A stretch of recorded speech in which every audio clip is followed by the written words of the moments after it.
Hello, my dears. Today, I'm sharing a deeply personal story, not just of love and loss, but of rediscovery, resilience, and the quiet courage it takes to begin again. If you've ever lost someone or felt your world change overnight, I hope my journey brings you a touch of comfort and hope. My name is Catherine, and I'm 42 years old. I live in a small, charming village in the Lake District, surrounded by hills and morning mist. For many years, my life felt like a peaceful painting, complete, secure, and quietly happy.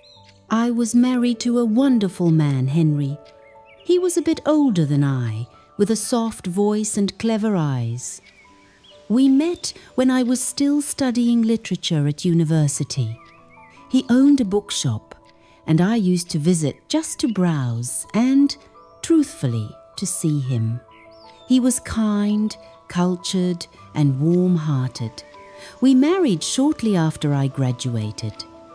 It was a crisp autumn wedding leaves falling like confetti, my gown ivory lace, and Henry looking sharp in navy tweed.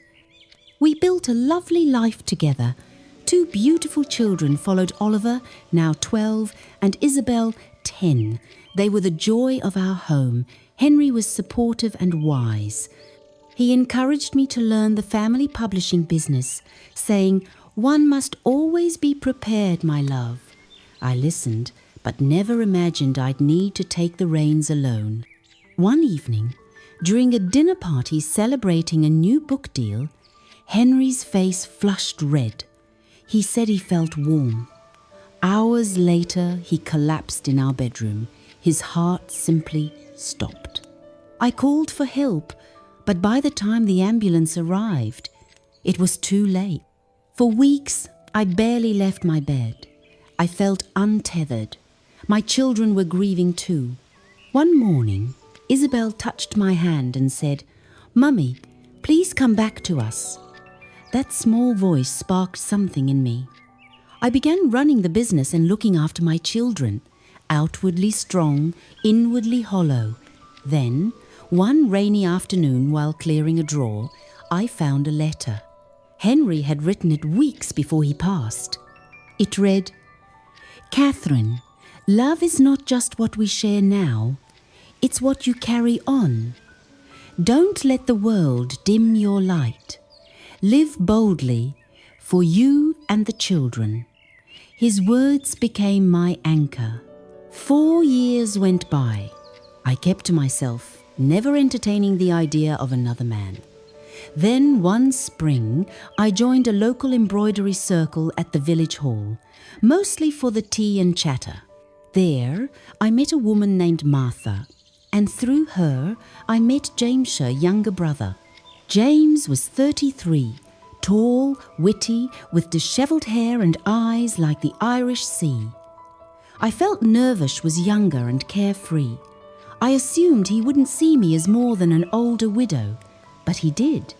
He said, "Catherine, there's a quiet strength in you, and it's beautiful." We began talking over tea, long walks, and eventually dinners. I told him about Henry, about Oliver, and Isabel. He listened with genuine compassion. "I don't want to replace anyone," he told me gently. "I only want to be part of the story moving forward." My children grew to adore him. He played chess with Oliver, read bedtime stories to Isabel, and always treated our past with reverence. After a year, he said, "Let's build something new together." I hesitated. Guilt whispered in my ear, but I remembered Henry's letter. He wanted me to live, to smile again. So I said yes. We moved into a cottage near the water, full of light and laughter. James brought joy knot to replace Henry's butt, to remind us that happiness can return in new forms. If you've ever thought your story ended with loss, I hope mine shows that even the most fragile heart can find its rhythm again. Life may not be as we planned, but it can still be beautiful, meaningful, and full of unexpected second chances. Thank you for spending this time with me. Do like and share if it brought you a little warmth today.